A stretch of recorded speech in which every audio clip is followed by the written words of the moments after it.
Hello everyone, and today I'm going to do an update for today's risk here. Um, for the Ohio Valley, for much of the Ohio Valley now. Lots of uptrends have happened the last 24 hours, and it's important that we go over it here some. So here is our new risk here. Originally this enhanced risk kind of stopped at Columbus and then went up toward Rochester. That still remains, but this enhanced risk has been pushed a little bit further east and south. Louisville now under this enhanced risk, Cincinnati and Indianapolis just right outside of it, but the suburbs, um, east and south suburbs, easily in it. So it has been expanded. What also has been upgraded is our tornado risk. We now have a 5% risk. Cleveland, Rochester, Pittsburgh, Columbus. Gotta watch out for any sort of discrete activity. If you see any sort of thunderstorm or supercell alone, not really near any other storms on radar, um, those are going to be your storms that cause the largest hail and your biggest tornado threat. Now, yesterday, I'm gonna zoom in. Yesterday, I had said between Cleveland and Buffalo and south, sort of in this sort of general area. Um, just a little bit north of Pittsburgh. I wouldn't say Pittsburgh, but sort of in this general area here where my cursor is, um, would be the best tornado threat. And I think that still continues to be the case today. Um, and I will show you what the models show, but your best tornado threat will be in this sort of general area. That's my sort of forecast, my sort of guess, and I will dive into that in a second. But that 5% risk, much of that enhanced risk. So be on the lookout for that. And then, of course, that 5% risk in Texas and Oklahoma, or a wind risk, or damaging wind risk here. Yeah, that 30% goes from Louisville all the way up to Rochester. So lots of line segments possibilities today. I think that's going to be the main issue today, or going to be line segments, clustering of storms.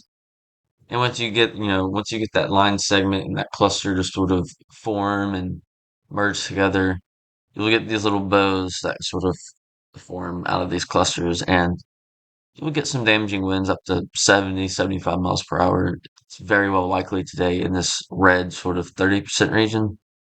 However, in this 15%, which includes much of central West Virginia, much of Kentucky, southern Illinois, northern Tennessee. Um, Again, damaging winds that are gonna be your main threat today, up to about 65 miles per hour in this yellow region. Hail, we have that significant hail yesterday gone for the Columbus region. However, again, I think around the Erie, southern New York down to like central Ohio, that's going to be your best chance for large hail. Um, but should stay under 2 inches in diameter. But I wouldn't be shocked if there are a few reports of 2 inch hail across this 15% region here. There's the new updated risk. A new update comes out in the next 2 or 3 hours. But let's look at current surface observations right now. For right now, Columbus 74, Lexington 70, Charleston 75, Huntington 72. We can see our lower 60 dew points up across central Ohio, some upper 60s, lower 70 dew points, southern Illinois, Indiana, excuse me, and then your upper 60s in western Kentucky. This could be where our most of our moisture here will be streaming in the next few hours. But what I'd like to do now is, now that we know our current observations at 14 UTC, I like to go to the models here at 14Z. This is H triple R. This is this morning in 75 degrees, 75, 70, around 74, 73 Lexington. So um, H triple R doing pretty well with temperatures. Actually doing very well with the temperatures. Check the NAM here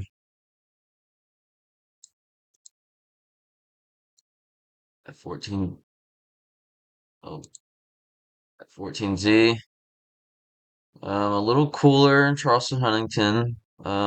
Pretty good. A little cooler in Lexington. Pretty good in the Columbus region. Pittsburgh area 72. HRR was 73. Current is 72. So, HRR is doing a little bit better with the temperatures. I think the NAM might have some sort of convection going on, but yeah, Ishikabar looks to be doing well in that front so far.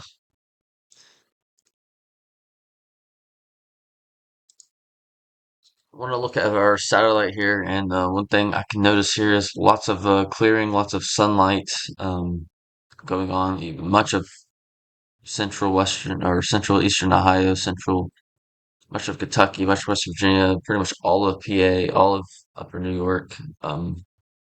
Yeah, sunlight is out, heating up that ground where temperature should reach mid 80s, lower 80s further north, but mid 80s across Ohio, West Virginia, Kentucky.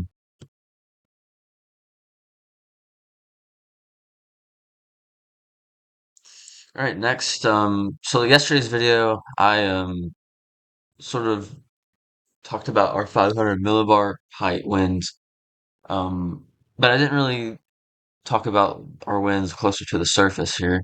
So here's our HRF model. It's a just combination of several models here. Um, all these models listed here.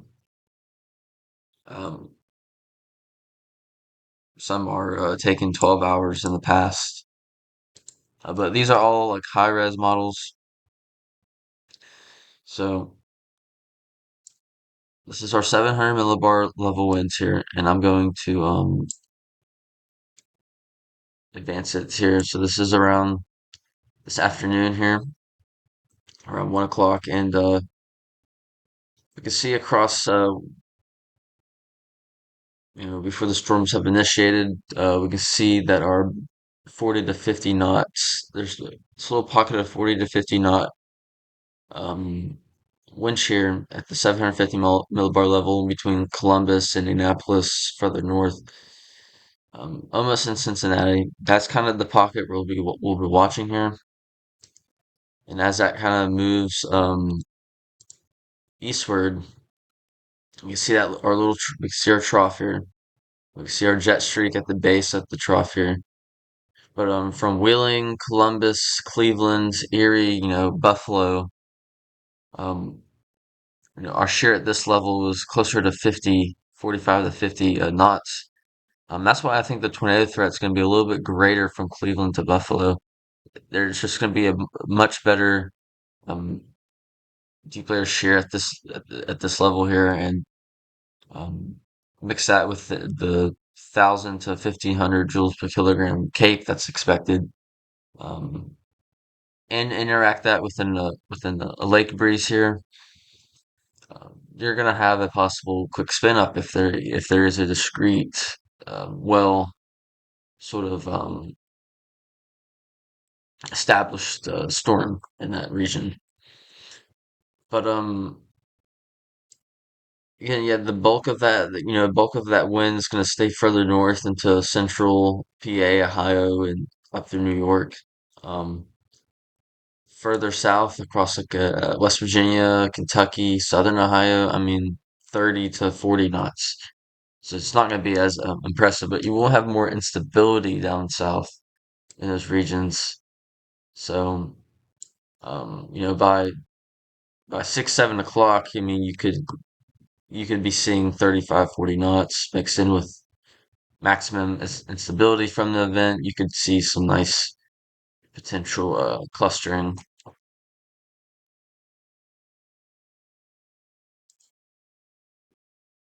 So I do want to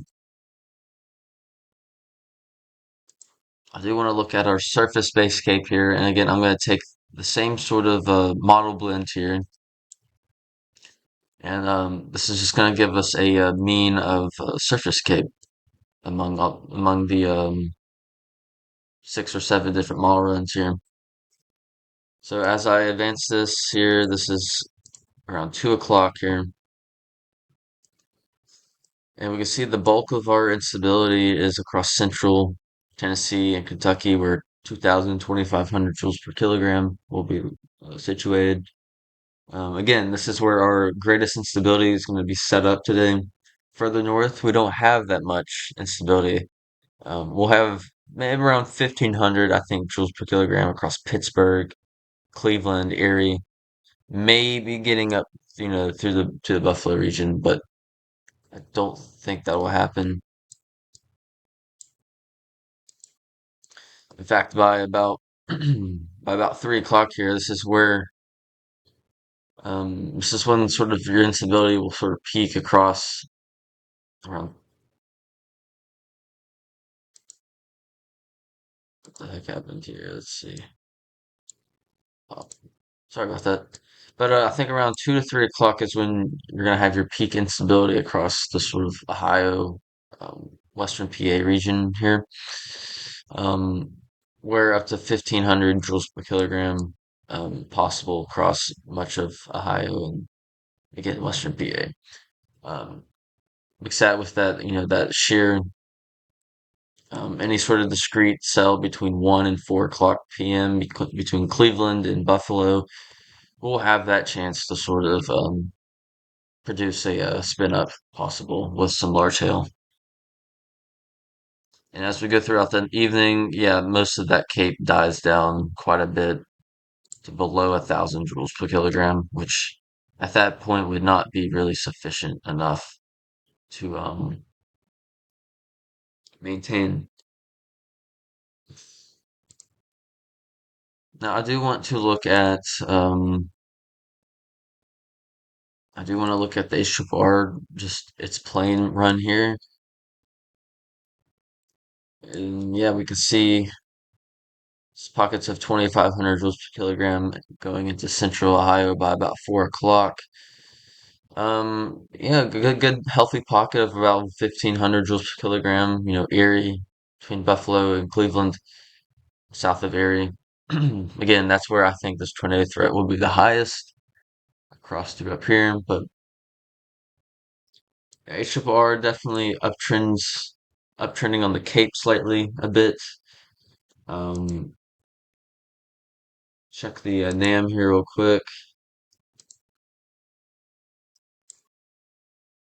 NAM's still pretty healthy with the Cape. This is 4 p.m. and again with between Cleveland and Buffalo, looks like around 2,000 joules per kilogram possible. I'd actually like to get a little better view here.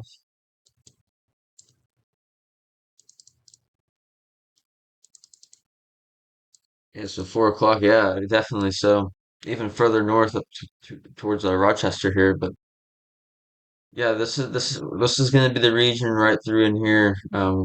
Where sort of my crosshair is where I think the greatest tornado threat will be today. Your largest hail threat will kind of be like this, further south, central Ohio.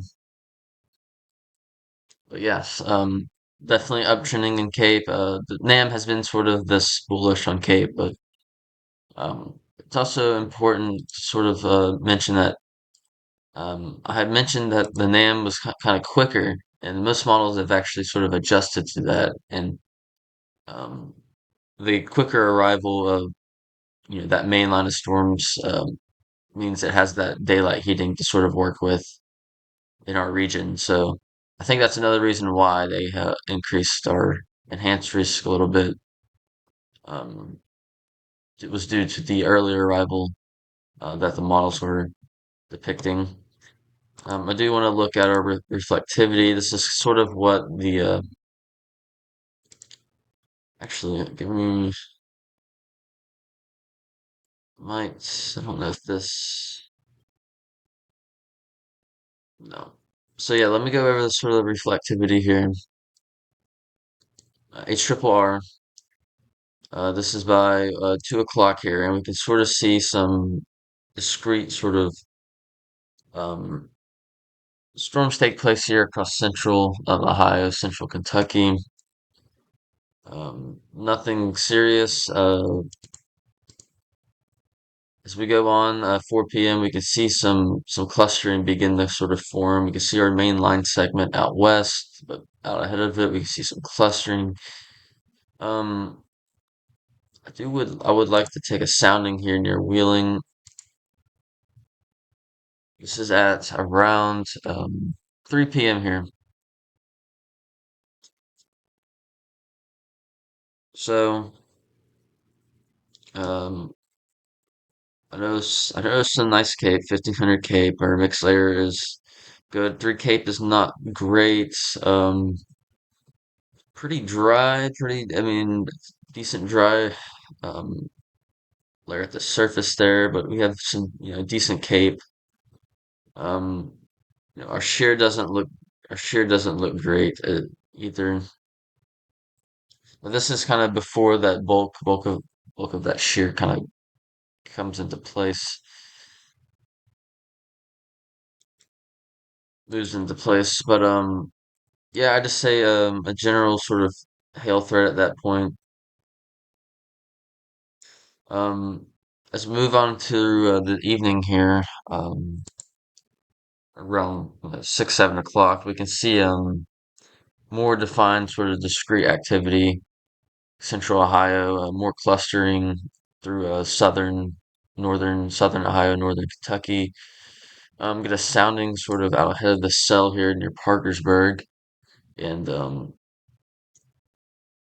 yeah, our surface cape approaching 2200. Our mix layer cape 1500, 3 cape 90, which is fairly good. Our lapse rates don't look great for the hail threat. Our shear values uh, are okay. And we do have a nice sort of right turn curvature here. Um, so nice sort of fat cape as well. There is a little bit of sin, so it needs to sort of um, enough heating to sort of overcome that, but it seems to be enough there, and that sort of does weaken as it approaches according to this run as it approaches northern West Virginia. But we can see those main line segments across central Kentucky and then approaching West Virginia by like 7, 8 o'clock tonight. Central Kentucky by about um or excuse me, 7, 8 o'clock tonight. West Virginia by about 10 o'clock. So again, main threat really today is just going to be damaging winds and some large hail and these sort of discrete cells out ahead of this main line. Um, definitely a widespread event, I'd say. Nothing really significant per se, but definitely widespread event possible. This is the NAM 3K model. Um, Let me switch it over here. There we go. NAM 3K model. This is about 4 o'clock, and we can see some discrete activity. Northern Ohio, central, southern, really up through central Kentucky. I like to take a sounding sort of in eastern Ohio here. Yeah, I mean, 2800 cape, surface cape here, or Xlayer cape, 2200 joules per kilogram, 3 cape, 155. Lapse rate, surface to 3 kilometer looks fairly good for hail. Our shear, surface to 3 kilometer looks um, pretty good. And then we have a decent curvature, nothing crazy, nothing really significant, but definitely you can sort of see um, that right hand turn there. So a little bit of turning in our winds, definitely some speed up in there, or up at our 3 kilometer, 6 kilometer range. So yeah, any sort of discrete cell across sort of south of Cleveland here, up through like I said, Buffalo. It's gonna have your best chance of producing that tornado. Um, and any sort of discrete cell will likely turn into a line segment very quickly, so that opportunity for that large hail and tornado threat will be kind of short-lived, um, especially in that 5% risk. But as we move on throughout the evening, we can see sort of that line segment kind of drop across West Virginia. Then yeah, I mean some heavy rains possible too. Would also be important to mention. Let me switch it over to sort of northern PA here. We can get a better view.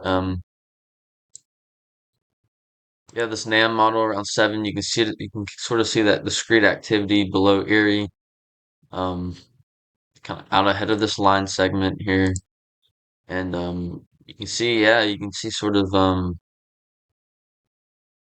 as soon as that interacts with that line segment, it'll have that opportunity to still produce a isolated tornado and large hail. So yeah, I really do think the hot spot is, like I said, and I'm going to keep saying it, between Cleveland and Buffalo, for any sort of tornadic activity. But anywhere in that 5% region will have that chance. Um, but yeah, those lines of storms sort of weaken throughout the night. By midnight, it should be well east and out of the area. Well, that's sort of the update I wanted to sort of do here. And again, here are the risk areas. Again,